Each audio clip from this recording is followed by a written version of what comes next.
Hello and welcome to the channel. I'm Henrik and we are currently sitting in my BMW 4 Series. I picked it up in late September and I've already started modding it a bit.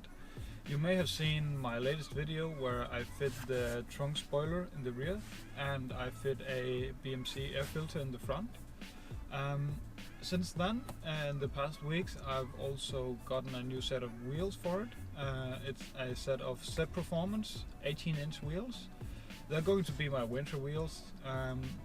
So they're finished in a matte black color and they're called ZP01s. So they're kind of like a CSL E46 look. They do a nice job for the car. They look great. And they're easy to keep clean over the winter here in Denmark. It's cloudy, rainy, snow, and Then I've also lowered the car.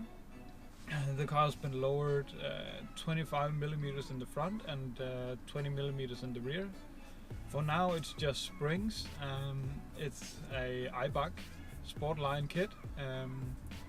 It does a really good job. It's not too much, not too aggressive. I've also done a bit to the interior. For the interior I have done some of the interior trim in an Alcantara vinyl from Vivid, and it really looks the part. It looks like real Alcantara. You can of course feel it that it's not the real deal, but it's still very nice. And since it looks the part, I'll keep it for now.